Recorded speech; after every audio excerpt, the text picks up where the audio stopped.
talk about Phong Vũ Buffalo's and how he teams up with the likes of Palette to create so many playmaking opportunities across this map. All right, let's check in on what bans are looking like now that we're done with the first 6. Rek'Sai, Galio, Irelia banned out by IG. Phong Vũ Buffalo going to take out the Tahm Kench, the Akali, and the Jace, as everybody's favorite first priority pick in the Ryze is unsurprisingly locked in. Yeah, you have to pick your poison.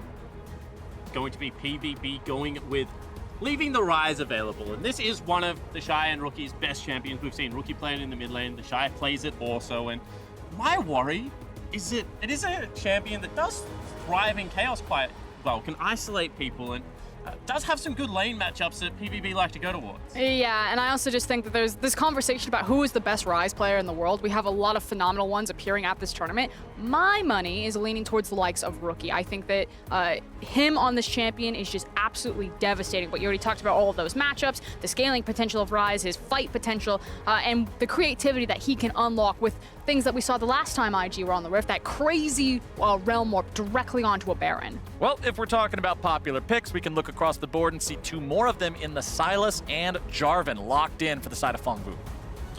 And it's going to be coupled with even more teamfight coming out of Invictus Gaming as Xayah Rakan gets picked up here. Obviously have to remember Baolan's Rakan performance at Worlds. Seems that IG are just making their way through the skins right now and making sure that they can play as many as possible for us. Now I'm going to pose this question just softly here. Okay. We've seen Rookie Syndra, we've seen JackeyLove's Draven, we've now seen Ning's Kayn, and now you're going to see Baolan's Rakan. Do we get TheShy's Riven? Because it feels like we really are cycling through kind of the signature champions for all of IG, as well as all of the Invictus Gaming world skins. Potentially also the Fiora still to come out as well. As this series progresses, such a great champion for TheShy. I think it also doesn't have the worst matchup into the Sylas if that is going to be run top lane. There's a lot of CC to be avoided here.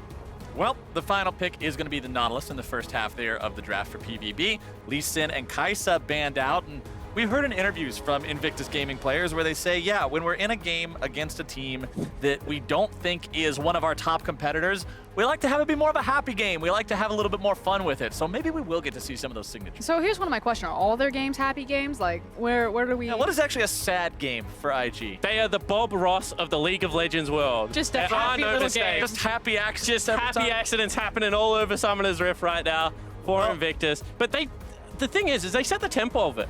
They dictate the terms, so it's not like they can be upset. They created this mess. Like, I was there when they decided to start doing all these shenanigans. Worlds, as were you guys. Like, this is their meta. They've really defined how you play around their solo laners and the pace at which you play the game. They have no one to blame but themselves. Well, if we're talking about making sure things are exciting and fast and quick-paced, I think Lucian's a perfect AD carry to pick for that. Phong Vũ Buffalo going to make sure they can go aggressive there in the bottom lane, especially if that one's going to be paired with the Nautilus.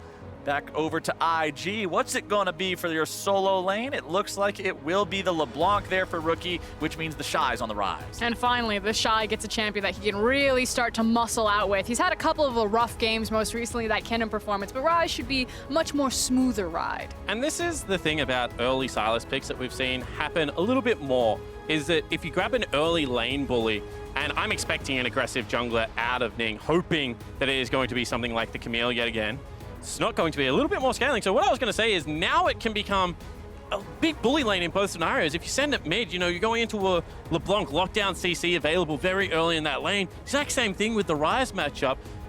This is a champion in Sylas that needs to push to gain priority and then gain access to roaming around Summoner's Rift and gain those ultimates. I think if Ning had been playing something like his Camille, this would have been a very dangerous game for Zeros. Yeah, I have a lot of questions about Hecarim jungle. I feel like we haven't really seen it work. Now, Xmithy has been one of the main pilots for this champion.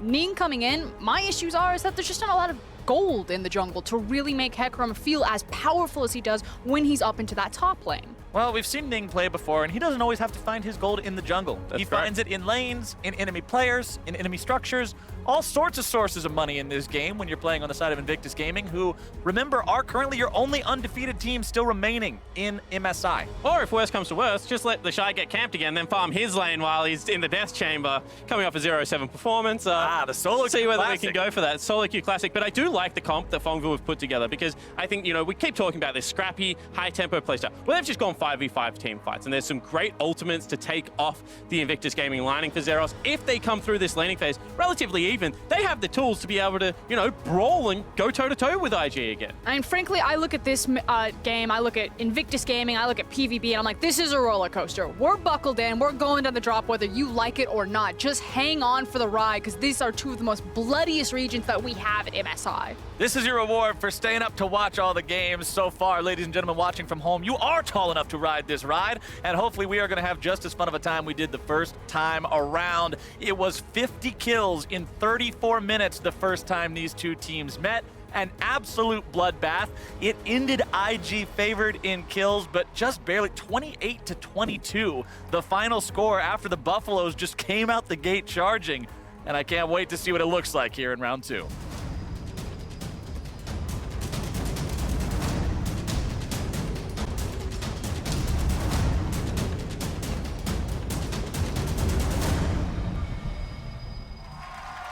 It's the last one of the day here for day 3 of MSI 2019. A rematch between Invictus Gaming and Phong Vũ Buffalo. We'll see if maybe the Buffaloes can be the kryptonite for the second of the top 2 teams they've played here today, or if IG is going to continue this win streak. And you just brought it up, Flowers. Some very impressive numbers when we're talking about the bloodiness, how fight-heavy these games were the first time these two teams match. But I look over at the likes of Invictus Gaming, and unless that starts in the lane phase, you know, when you do have a jungler like Hecarim, you tend to play the early game a bit slower. So I am looking at Meliodas on one of his signature picks of that Jarvan on a composition that has a lot of CC and a lot of different lanes to lead the charge in this early game. Because what we've seen when Phong Vũ is at their most successful is the ability for Meliodas to have early impact and then start to escort Naul around. And Naul on a champion like Lissandra can have great side lane impacts. They're also running 2 teleports to just the 1 of IG. So if these fights start breaking out, you have to be very aware of the numbers that can join, particularly in the bottom lane.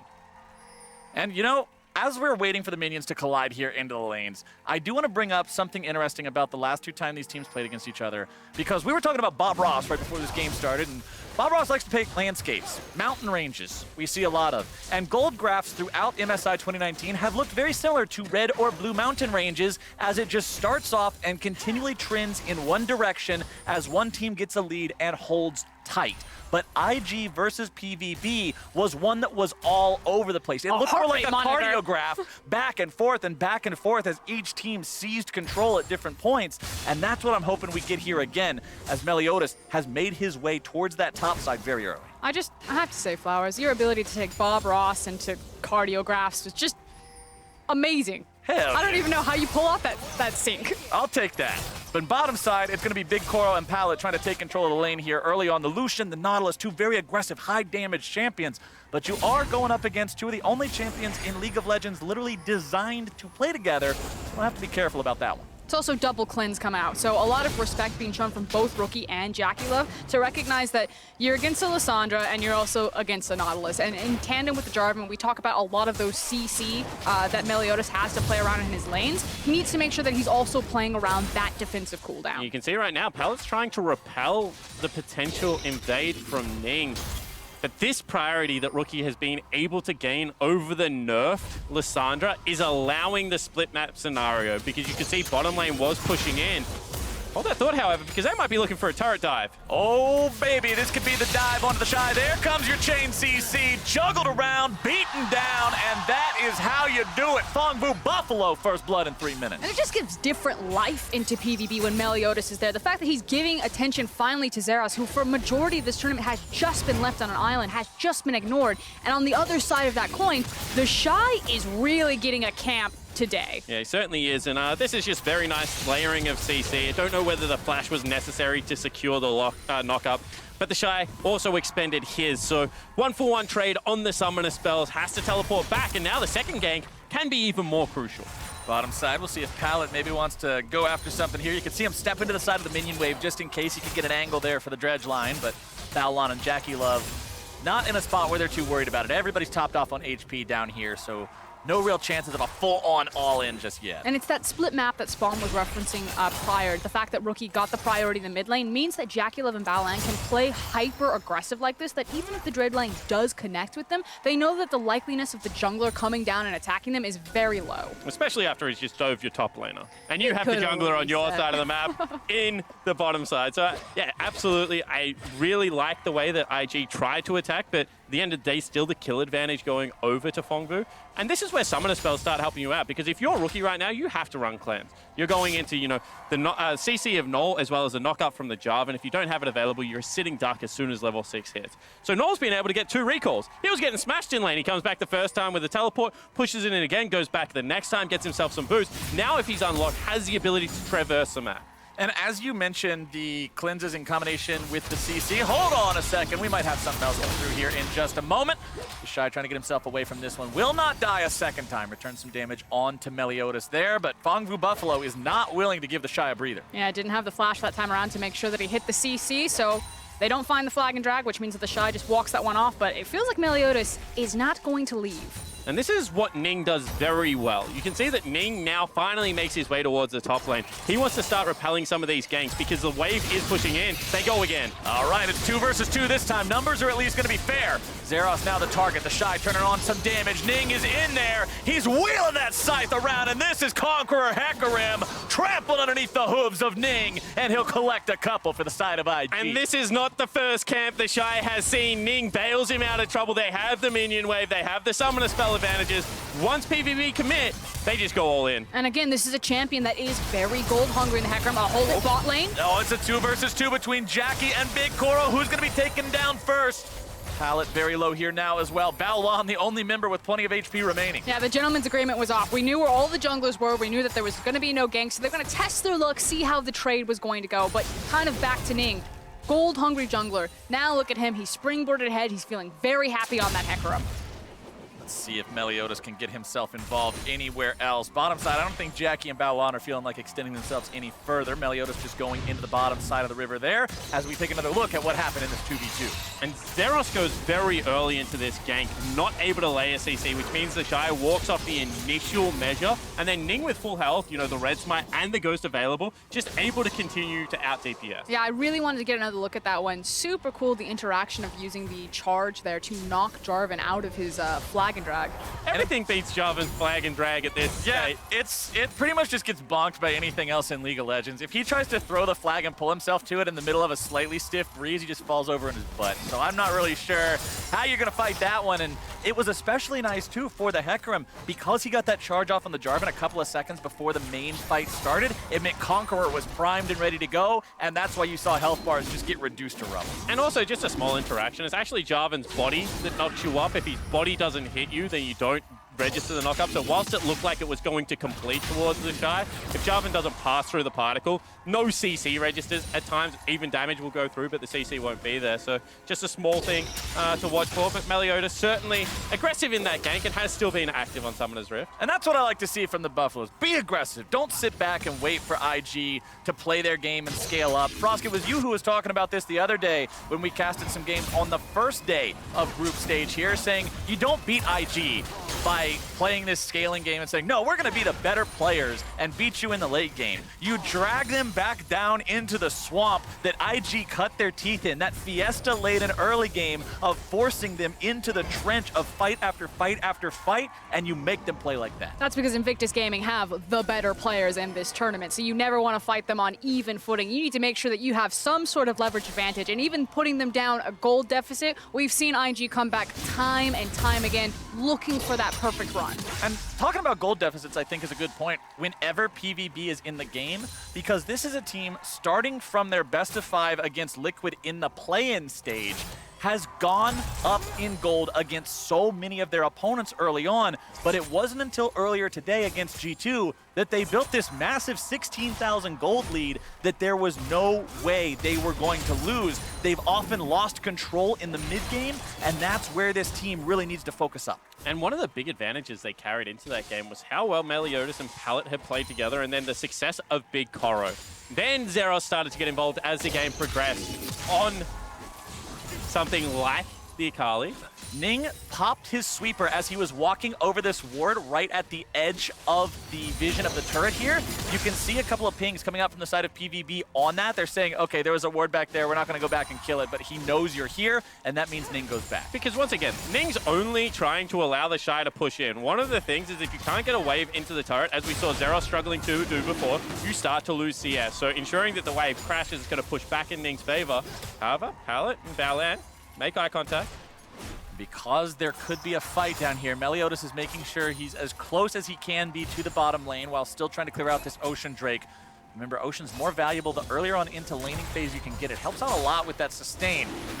Meliodas still trying to clear this one down. Ning's in the bottom side, but he takes the blast cone over the wall the other way, and Meliodas will secure that to the side of Phong Vũ. And it feels like a very tense situation because you look across the board and everyone has their key ultimates. They're all level 6. But the thing that I want to point out is the teleport. One is being used by Zeros top lane right now, but Naul still has his. Here we go. There's your initiation coming out from Baolan as Ning comes in and just runs over BigKoro. They're looking to make it even another one instead. It'll be a 1-for-1 as Pallet makes sure he seals Ning's fate. And Pallet, you absolute god, able to turn that one back. So PVB at least get the return kill, but it was a great gank. You know, the buffering of the Hecarim ultimate, unstoppable in that leads to such an early kill. The setup is nice. They're contesting a ward. You can see that Phong Vũ want to posture, double knock-up. And this is what I was talking about, buffering there. However, because he just continues so far forward, the ultimate doesn't actually catch up. TheShy has just killed Zeros. And wait, he's got all his health. That's not a fight, that's a beatdown. He just found him and just started hitting on him. Okay, well, we're gonna see how that one happened, but that wasn't close at all. I can tell you that just by looking at the health bars afterwards. Mid lane Meliodas coming in. LeBlanc's not exactly an easy champion to gank, so that's not gonna do anything. But yeah, I really want to take another look at what happened there top side as Ning and Rookie look for Meliodas. It's just IG things. You learn to accept it. And just go with it, huh? All right, we're just gonna roll with it. TheShy is being TheShy, as we would expect to see. All right, here we go. Okay, so he runs at him, starts hitting him, has the ultimate kidnap there, but will actually be taken out of it. Well, that was about what we expected it to be, as Rookie's now going to be in some trouble here in the mid lane, trying to get himself away. BigKoro coming in with the calling. Finds himself the first kill. Let's see if he can make it two. I don't think so. Baolan is able to get himself out of that one. He's still heading for the hills. Zeros over the wall. Not going to find the chains, but he will find the damage, at least for now, but it's not quite enough. Goes for the flash, but the rune prison is down, and Zeros will not get his man. Frustration from the top laner of Phong Vũ, and you can see TheShy still staunching him away from the lane. That means that Baolan will live. But in saying that, Rift Herald's still going to go across to the Buffalo. Yeah, this is a creative look from the PVB. They know that they're getting slammed to that bot lane. Not only did they just die, but again, like Spawn was talking about, they're trying to cheat some of the tempo, some of the advantage back for themselves. Look at the CS discrepancy between Xayah and Lucian right now. It is not going well, but instead of running back bottom and just continue to get beaten on, they immediately pull the trigger on the numbers advantage to grab the Herald. Very nice swap into the bottom lane from Naul as well. Looked like JackeyLove was going to be able to take the turret outright. That meant that the reset would have been very quickly. Take another look at this fight in the mid lane. This is Naul finally getting Rookie tied up. Rookie not wanting to burn crucial summoner spells. Gets caught in all of the CC and eventually will fall down. Good flash away there from Baolan to make sure he doesn't die. And here you can see Zeros just come oh so close. The fact that Baolan's able to just weasel his way out of this one on a sliver of health, and as Spawn was talking about, the frustration from Zeros to burn his flash trying to find something, I feel like that's probably going to be punished pretty soon. Yeah, I think that might be the case, especially given how strong TheShy currently is in the mid lane. We keep talking about the advantages, the skill checks, you know, up 20 CS, was able to push in that lane. It looked rough to begin with. But IG just continue to check you at every stage of the game and accrue these advantages. Pallet will clear out the control ward here as he stares down Baolan and says, what are you going to do about it? Pallet knows he has backup nearby, so even if there was somebody coming there from IG, they would be ready for the fight. Which continues clearing out CS here in the mid lane as Zeros just hovers. He's like, all right, I'm getting the crap beat out of me in the top lane. I have to go somewhere else. Let's just hover my Lissandra, see if there's something to do. Fortunately, not going to be the case. It doesn't look good anywhere for PVB except for Naul, which is what I want. I need them to unlock Naul from this lane, get him away from Rookie, and with this team. Zeros behind enemy line. Zeros coming in for the flank here. Let's see if they can find the lockdown they need. Shy going to be taken low, but not taken down just yet. Culling coming out. Rookie looking to get himself away.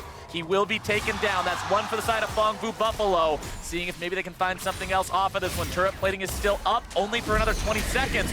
Rift Herald's going to be summoned. That is perfect timing for Shelly. She will charge into this turret just in time to get 320 extra golds worth of plates. Give me the fine China on that one, as IG is now in some trouble. There comes your Cataclysm. Meliodas going to be tanking up the turret on that one. One more shot should take him down. BigKoro keeping him alive with the heal, as Shelly will continue putting the auto attacks into the tier 1 turret, looking to take that one out, and Phong Vũ Buffalo will tie up that objective count. They'll also grab themselves a free kill on TheShy and get another Rift Herald charge into the mid lane. Meanwhile, top lane, JackeyLove has not moved. He takes the turret completely down, but that was so many resources expended. It looked like IG should have backed away, but the stubbornness persists, and they're not able to get away. It just feels like PvP like waved the white flag. Like, we are done with the lane phase. We are going directly to 5v5. And again, I love these looks that they're giving us in this early game of just trying to push the pace of this game. Make sure that they are constantly fighting with the numbers advantage. And not going to see the resulting turret dive. I was going to say, so that initial kill is fine because they commit so many people to come up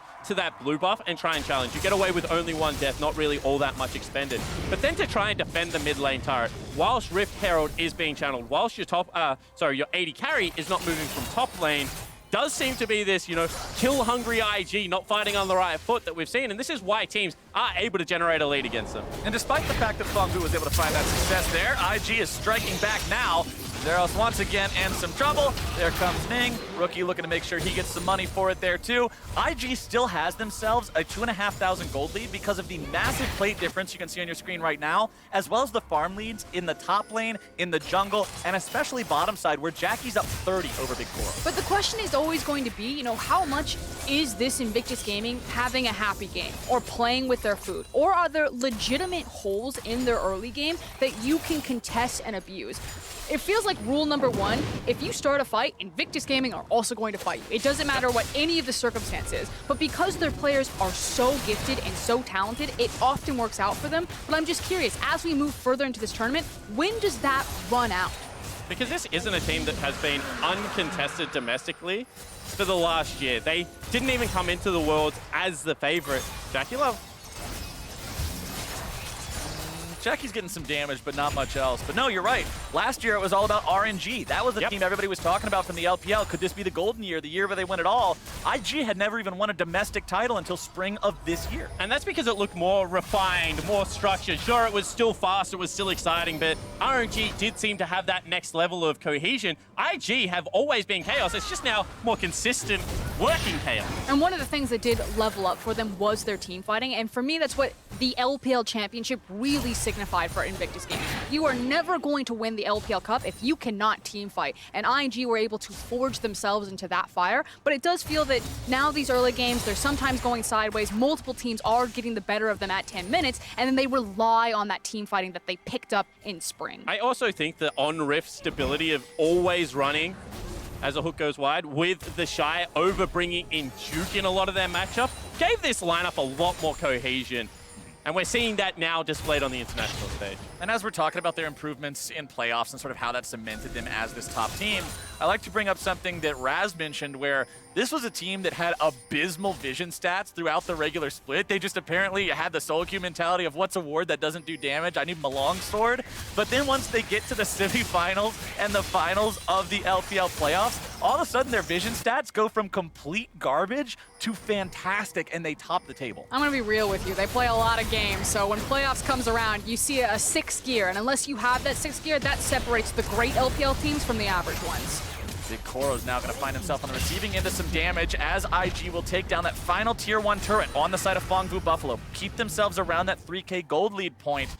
As we can see, everybody's got summoner spells just about up as well. TheShy needs to wait a little bit longer for the flash, but Ning's Ghost just became available once more, and considering that's a Hecarim with a level 2 ulti, initiation potential is big. And you can see Naul starting to try and hunt out Rookie around the map right now.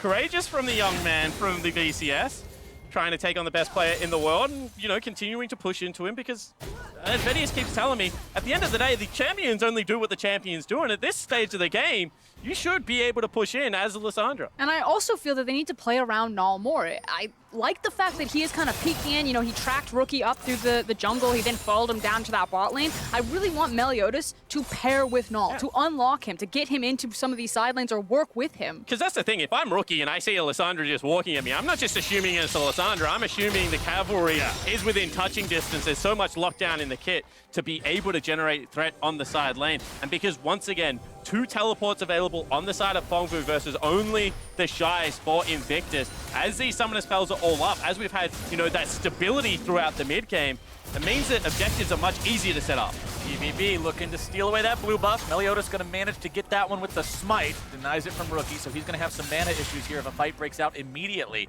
BigKoro coming in to back these guys up. Wants to be the damage that they need, that cannon, to take down the tier 1 turret up here. Rookie, the lone defender, going to try to clear out the wave, keep these guys occupied at least for a moment. Rookie going to be getting himself out of some trouble. But is the flash enough? Rookie taken very low. Zeros making sure he's taken down. BigKoro getting himself away, going to be dodging away from the knockup. Baolan also going to fall. It's a rampage over to BigKoro. 4 kills for the PVB AD carry. But the fight is not ending yet. Pala gets himself away, but it will not be enough. Meliodas in retreat denies the onslaught of shadows, and Invictus Gaming will only find the one. A scrappy fight, and it might not be done. Naul does have to retreat out over the wall, but again, Invictus choose to stay underneath the turret, burn crucial summoner spells, and it's still Phong Vũ coming out with a victory. Ning is still looking to go in. He wants to find something else. The blood of one member of Phong Vũ Buffalo will not satisfy Invictus Gaming, but unfortunately, that's what they have to settle with this time. And you can understand why PvP are trying to force the game into their hands, really drive the route here, because if you look across their competition, if you look across their items, they're in their pocket. They feel really good, very strong. Whereas JackeyLove is sitting in between his 3 items, and that's when Invictus Gaming will immediately say, okay, we're ready to fight. And whilst TheShy starts his teleport, look at where JackeyLove is. Look at where Ning start this fight off. It is a genuine 3v5, and that's why 2 members of IG drop immediately. Now, they burn so many resources that they can continue to chase, but it is ultimately a 1-for-2 or 1 trade for Phong Vũ. And not only that, they got the soul teleport out. That means that wherever Zeros goes, TheShy cannot follow. Naul trying to return some damage onto Rookie here in the bottom side. Loses 3/4 of his health for his troubles. Gonna eat some honey fruit to top back off. Multiple control wards being placed down from the side of Phong Vũ Buffalo here around the Infernal Drake. They really want this one. But this also kind of feels like the mental game from Rookie here. I agree with Jake. He probably thought that Naul has always had assistance here, but now he knows that Naul is by himself. TheShy trying to use the Realm Warp just as a scare tactic there, but now Phong Vũ Buffalo looking to turn things right back around. JackeyLove having to get himself away. Zeros wants to use his onslaught of shadows, but it's not going to be nearly as effective as Ning's, who's already found a couple of kills. 2 dead on the side of Phong Vũ Buffalo. Could it be even more? Ning's going on a killing spree, turning it into 3. Meliodas trying to get himself away, but gallop, here comes the cavalry! Meliodas in some trouble, gets himself out with a combo, and he'll barely limp out of this one. And PVB, it looked like it was your early game initially, but you are still playing in Invictus Gaming's world right there. And it doesn't matter that JackeyLove is in between items. It doesn't matter that Lucian's sitting right in his 2-item power spike. They just decimate in team fights. And even though they lost Infernal, a 5,000 gold lead they now command thanks to the turrets they're getting after the fact. It's going to be even more if Ning and Rookie are able to get this one here in the bottom side. You can see Meliodas rotating over to stop them on that one, wants to prevent it, but Naul will fall to JackeyLove in the mid lane. The tier 2 goes down bottom side. Rookie jumps over the wall, easy there with the distortion. And Invictus Gaming regroup. And looking more like a traditional Phong Vũ Buffalo game. The early punches, the ability to go with the best teams in the world, but the consistency still just not there. You can see that just little micro interactions going askew. In the last fight, it was Zeros ulting into a wall. This is what I want to look for. So Rookie on the flank, they're attacking from multiple directions. Zeros teleports in, wants to be able to join the main body of the fight, but does not ult far enough, ultimately hits nobody. And that means that his team's just left without him. The team fight already over, Ning just commanding so much presence in the rest of the skirmish, and Phong Vũ fall apart. It was very easy to tell which one of those Hecarim ults came from a Hecarim and which one came from a Sylas, as Ning's once again starting off a fight, able to take down the enemy support, now going to be in some trouble. Caught up in the Cataclysm, but still kept alive! That's what Spirit of Dread and Conqueror can do! 2. That horse is keeping himself alive for now. Rookie's going on a rampage, and Phong Vũ Buffalo lose 2. He just looked like a ping pong ball in there. He was like zipping around the cataclysm. I thought for sure Ning was never going to see the light of day. Nope, that's how much healing you can get from this champion. That's one of the reasons why he is so strong right now. Damage build Hecarim is not quite as squishy as he seems unless you kill him instantly. Naul gets himself away with a claw. BigKoro in some trouble here. Chains are going to connect.